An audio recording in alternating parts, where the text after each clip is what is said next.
Oi, turma, então. Nós vamos dar continuidade hoje na nossa disciplina de Fundamentos Sociofilosóficos da Educação. O tema de hoje é inclusão de minorias no ambiente escolar. Então, o problema da exclusão em nosso país ainda é bem grave e atinge várias camadas da sociedade. E olha que o Brasil é conhecido pela sua diversidade cultural e étnica dos seus cidadãos. Mas quem são essas minorias que falam? Vocês pensem aí um minutinho. São os negros, os índios, os pobres, os transexuais, os homossexuais e, claro, os portadores de deficiência física, cognitiva e motoras, que muitas vezes não possuem oportunidades no mesmo nível que os outros cidadãos e podem ter até seus direitos de cidadãos blindados. A inclusão social é definida por uma soma de atividades que assegura a participação democrática de todos na sociedade, independentemente da etnia, gênero, orientação sexual, educação, condição física, classe social e entre muitos outros por aí, né? E qual é o cenário nacional dessa desigualdade? Vocês conhecem alguém que gosta de ir à escola? E vocês conhecem alguém que não gosta de ir à escola? Então, calma lá, vocês não são os únicos, né? No Brasil é comum encontrarmos estudantes que não gostam de ir à escola. Então, a gente precisa ter empatia para compreender que é muito difícil para um aluno se envolver com a instituição de ensino quando ele sente que não faz parte dessa instituição. As bibliotecas, as paredes, os livros didáticos, eles estão cheios de pessoas e de eventos com os quais ele nem sempre se identifica. O direito a aprender sobre várias culturas nas escolas é garantido por lei, como vocês podem observar. De acordo com as diretrizes da Base Nacional, parágrafo 4º do artigo 26, o ensino de história do Brasil levará em conta as contribuições das diferentes culturas e etnias para a formação do povo brasileiro, especialmente das matrizes indígena, africana e europeia. Então, os nossos jovens poderão conhecer e principalmente respeitar todas as histórias que se cruzam e dar origem ao povo brasileiro. O preconceito e a desigualdade andam sempre lado a lado e são chamadas minorias. São aquelas pessoas que não têm representatividade social e acabam se tornando vítimas da sociedade. Essas desigualdades impactam diretamente no âmbito escolar, pois durante o crescimento as crianças buscam, por exemplo, para seguir. E quando elas não encontram indivíduos os quais elas se identificam, elas podem acabar se voltando para caminhos errados, como crer que precisam mudar sua natureza para serem aceitas. Então, as desigualdades elas podem ser vistas de várias formas. Agora, imagina, a mulher recebeu o direito de estudar e não é obrigada mais a dedicar-se exclusivamente ao lar. E mesmo com um nível maior de informação e escolaridade, ela ainda recebe um salário inferior. Será que isso é justo? Então, a gente pode dar como exemplo a desigualdade de gênero. Segundo o IBGE, as mulheres ganham 25,5% a menos que os homens. Essa diferença é ainda maior quando se compara apenas homens e mulheres com nível superior. Segundo a OCDE, o salário médio das brasileiras diplomadas corresponde a 62% da renda mensal dos homens com o mesmo nível de escolaridade. E muitas dessas mulheres ainda enfrentam jornadas duplas, ou seja, elas acabam trabalhando com os cuidados no que tange a família e o lar, além de trabalhar fora de casa. E no fim do mês recebe menos que os homens. Por isso, para o governo ainda é preciso tomar medidas nesse sentido, com o intuito de igualar essa diferença salarial. Agora imagina, né, como as escolas vão poder motivar essas mulheres a estudar e se esforçar para competir no mercado de trabalho. Se o simples fato, né, de nós sermos mulheres já garante essa desigualdade salarial. Então, olha o que aconteceu em 2018.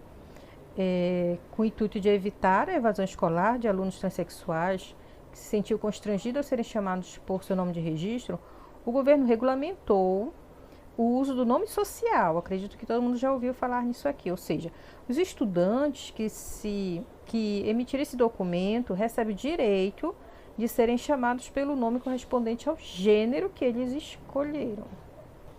Então, seguindo essa linha, a gente já pode falar sobre a desigualdade sexual. A homossexualidade é uma questão de orientação sexual, que por um equívoco ela já foi classificada por anos como desordem mental. No final do século XIX, início do século XX, a psiquiatria e a psicologia foram atrás dos homossexuais, acreditando que o comportamento era um desvio de norma ou problema mental. Mas isso foi um erro. Mas em 1952, a primeira versão do Manual Diagnóstico e Estatístico de Transtornos Mentais, DSM, classificou a homossexualidade como uma desordem. Por isso que é de fundamental importância para que todas as escolas ensinem que esse comportamento não é uma doença, para que possa ser combatido qualquer foco de preconceito. Felizmente, as minorias sociais passaram a ter cada vez mais espaços para expressar a sua parte da história, como se sentem, o que aprenderam com suas vivências, como vivem e o que querem ensinar aos futuros cidadãos. Mas isso só foi possível graças à internet e à difusão de conhecimento.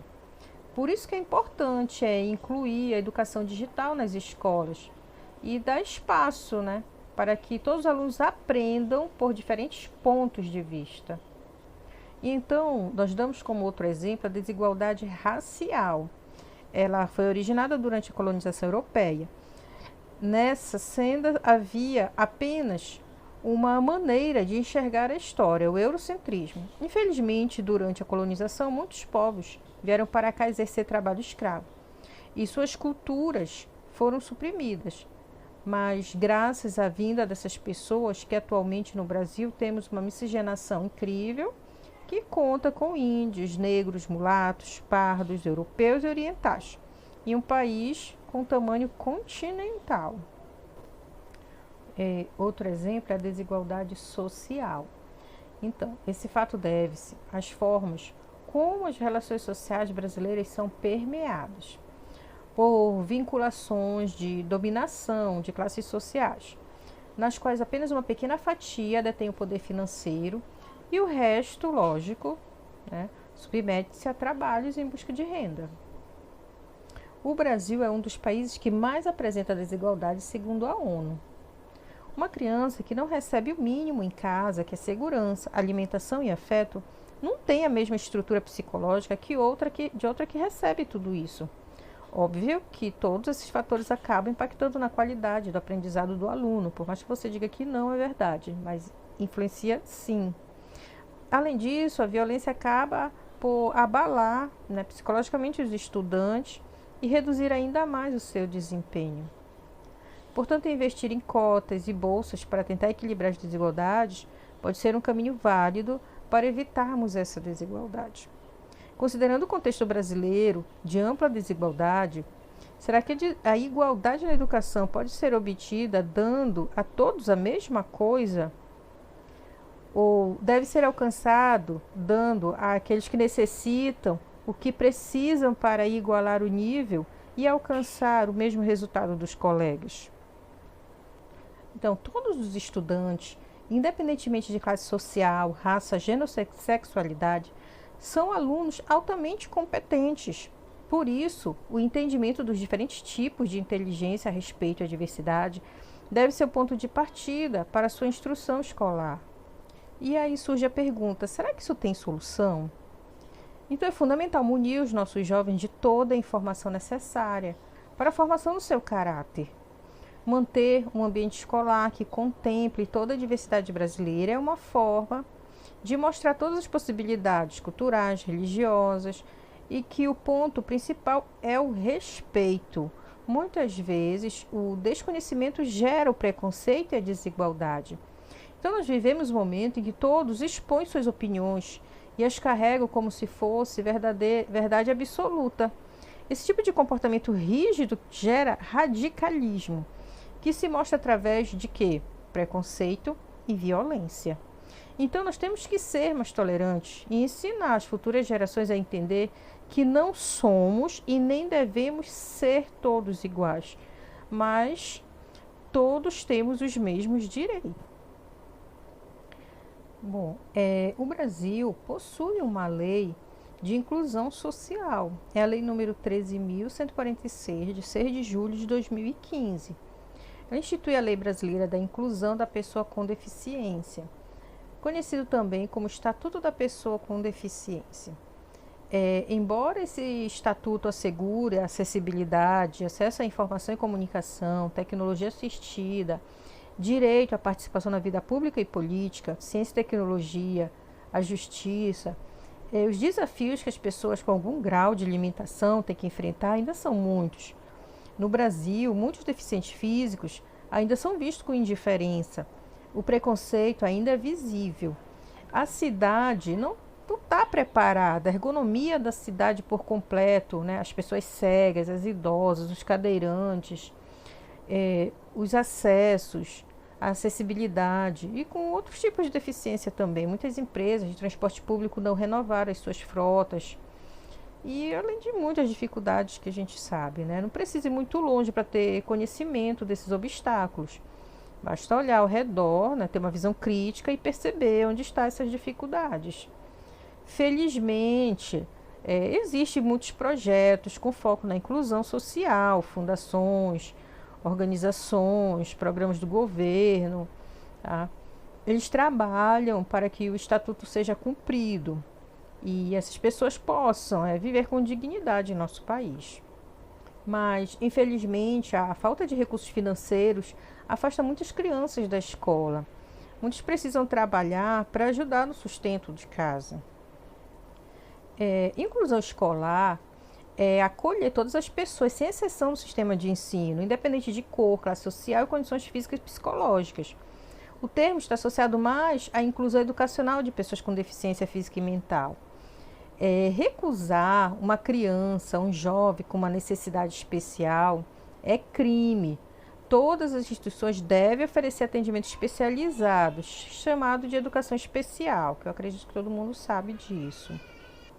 O termo ele não deve ser confundido com escolarização especial, que atende os portadores de deficiência em uma sala de aula ou uma escola separada, apenas formadas de crianças com necessidade especial. Isso também é ilegal.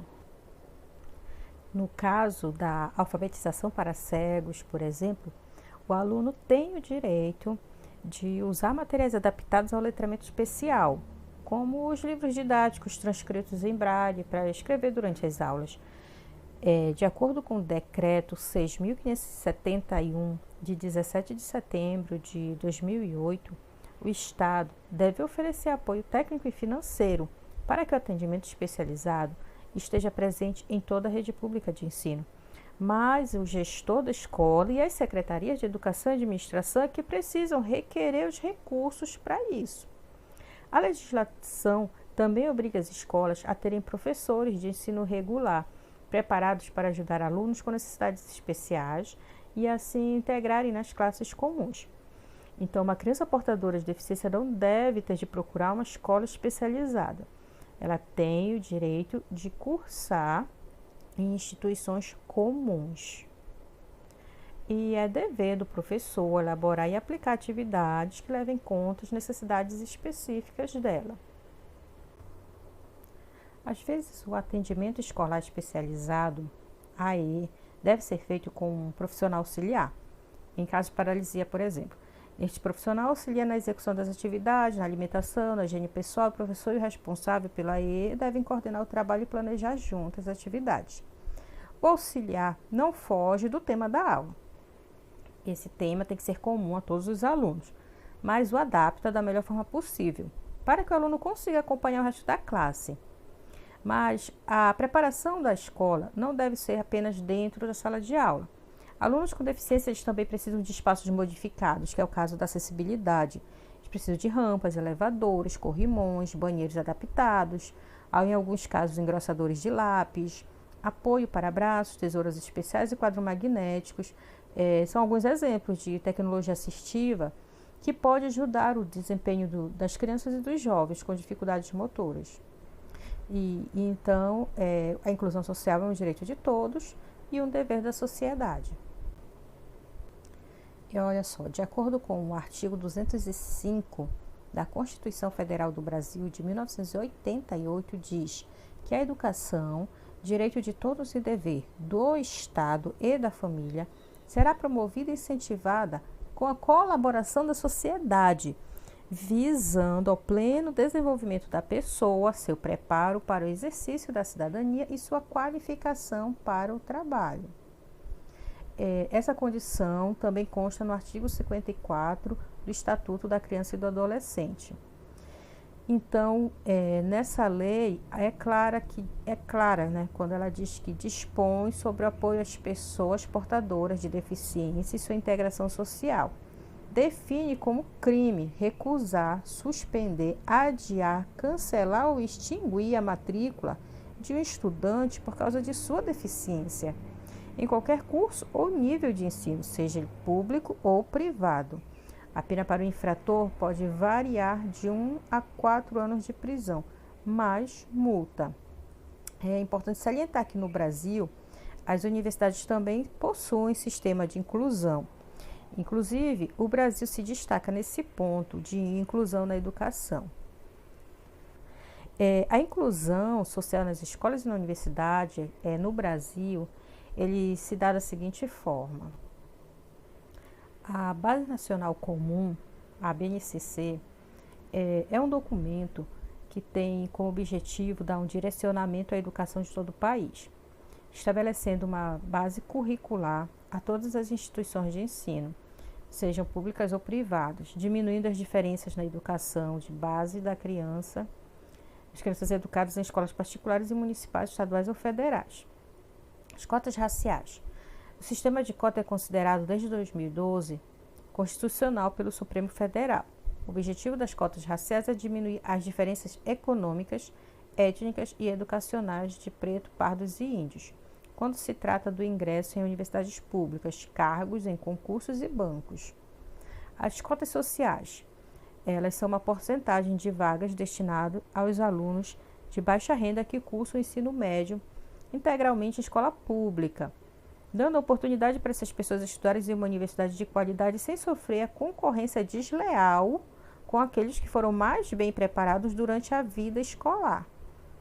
Então, segundo o portal do MEC, a lei de cotas garante a reserva de 50% das matrículas por curso e turno nas 59 universidades federais e 38 institutos federais de educação, ciência e tecnologia, a alunos oriundos integralmente do ensino médio público, em cursos regulares ou da educação de jovens e adultos. Os demais 50 vagas permanecem para ampla concorrência.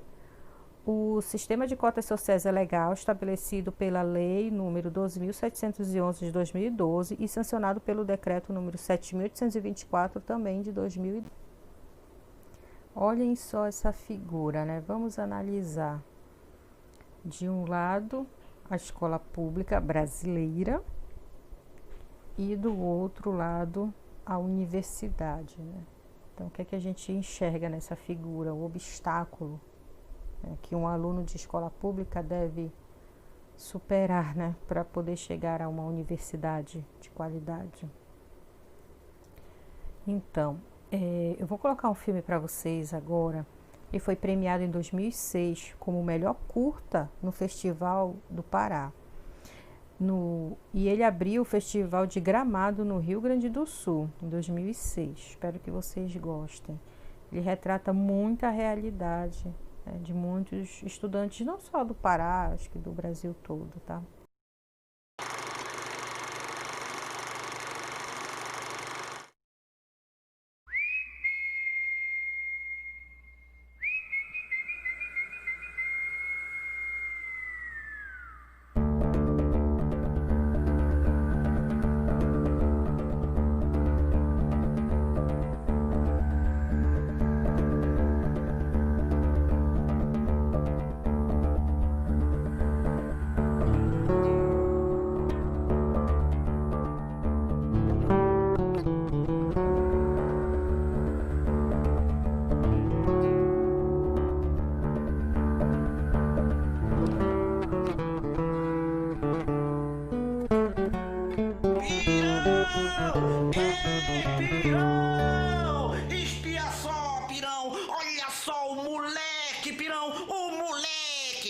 o nome dele é Shen Shen.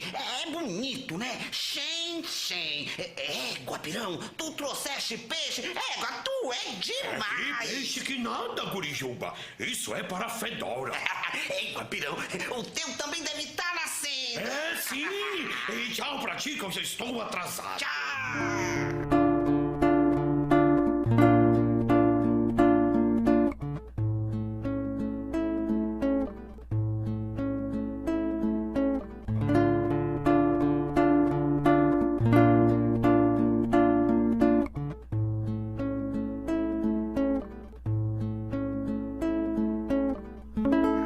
Fedora, não fique assim, minha preta.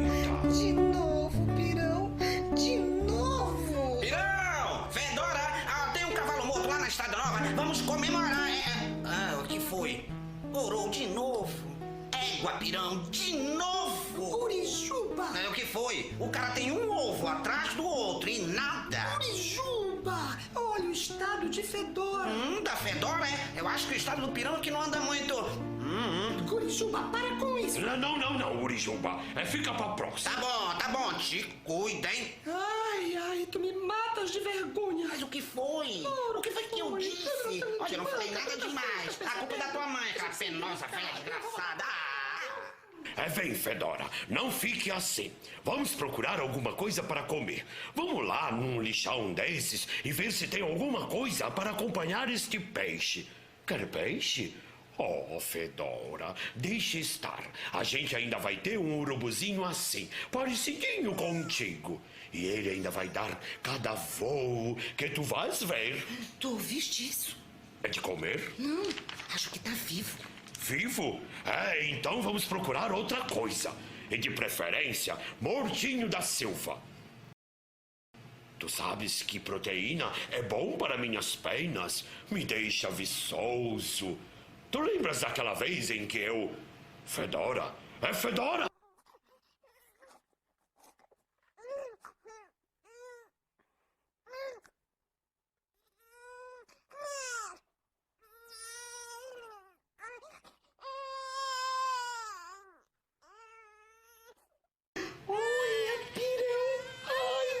Gracinha. Ih, Fedora, larga isso que tá vivo.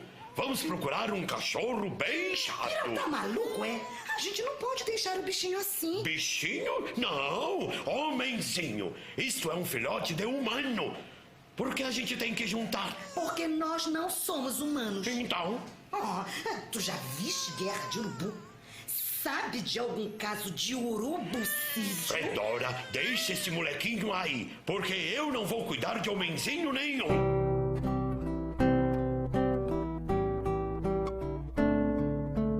Olha, Fedora, mas só vamos ficar com ele até virem buscá-lo. Eu vou chamá-lo de... Carniça. Ai, não é lindo, meu amor?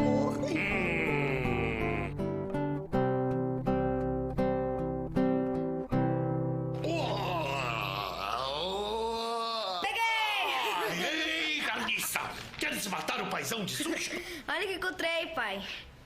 Tá novinho em folha. E o xixi nem disse. Beleza, meu filho. Mas eu tenho um negócio para te ensinar hoje. Mais uma, papai? Olha só, presta atenção.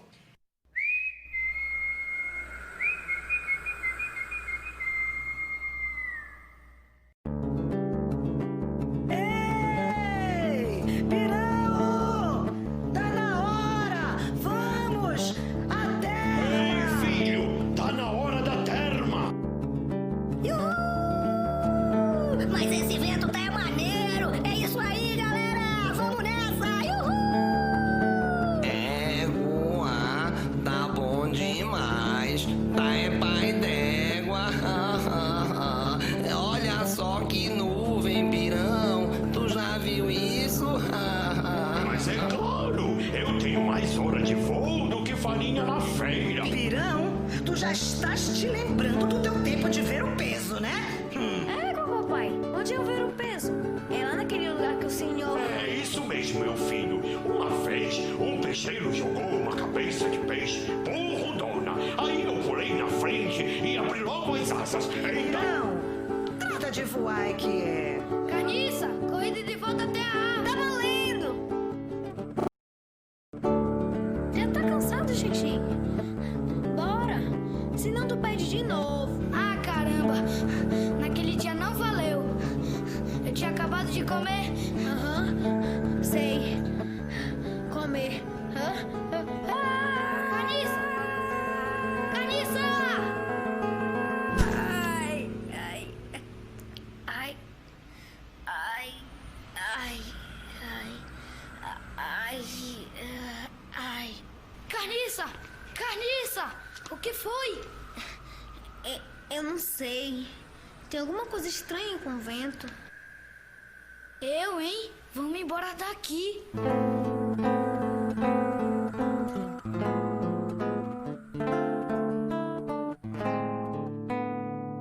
Oh, meu filho, o que foi?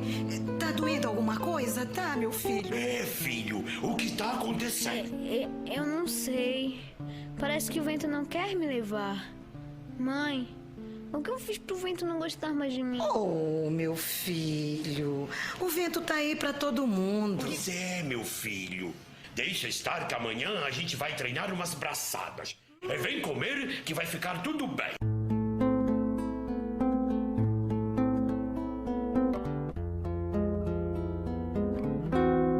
Pai, Oi, filho. Tá pronto pro treino? Parece que hoje vai dar um vento pai d'égua. que tipo de urubu eu sou? O que é isso, meu filho? Tu és um urubu dos bons. Isso eu sei. É? E por que eu tenho essas penas estranhas? E por que eu tenho um bico dentro da boca? E por que o vento não me leva? Filho, eu... Pirão. Vem, filho. A gente precisa te contar uma coisa. Humano? Então eu não sou um urubu? Não, meu filho. Tu estás crescendo feito um menino humano. Nós achamos que vai chegar um dia em que tu vais ficar muito pesado para voar. Meninos humanos não voam? Não, filho. E o que os meninos humanos fazem? Eu vi uns lá no Ver o Peso. Eles vão pra escola. Na verdade, alguns vão. Lá no Ver o Peso, tem umas que são jogadas feito peixes. Tá tudo bem, filho. Aqui tu tens eu e a tua mãe para cuidar de ti. Eu vou ser um dos que vão pra escola. Carniça? Mas como? Como pode? Eu sou um menino que voa. Vou ser um urubu que vai pra escola.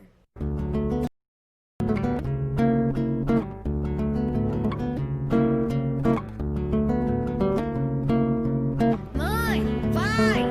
Filho, mas como? O Xinxim me ajuda a encontrar.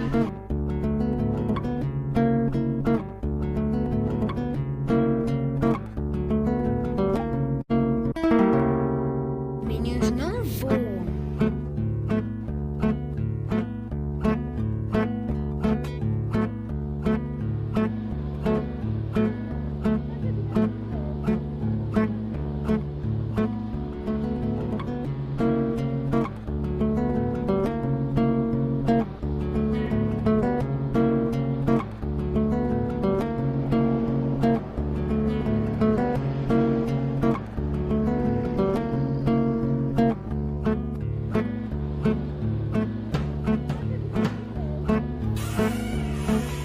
Aqui é a escola. Cadê tua matrícula? Tua mãe não fez tua matrícula, então não pode entrar.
cima da mesa antes de vocês saírem.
Professora, me dá o meu trabalho. Eu não te dei na sala de aula. Eu não estava na sala de aula. Não me deixam entrar. Não te deixam entrar? É que eu não tenho matrícula. Eu vim escondido pra aula. Agora eu não consigo mais me esconder. E eu quero pelo menos o meu trabalho. Ei, peraí, menino. Qual é o teu nome? Carniça. Carniça! Tu que és o Carniça! Carniça! De toda a turma, tu tiraste a maior nota nesse trabalho. Tu estás me dizendo que tu estavas assistindo as minhas aulas escondido? Que absurdo! Vem cá, menino, vem cá agora comigo.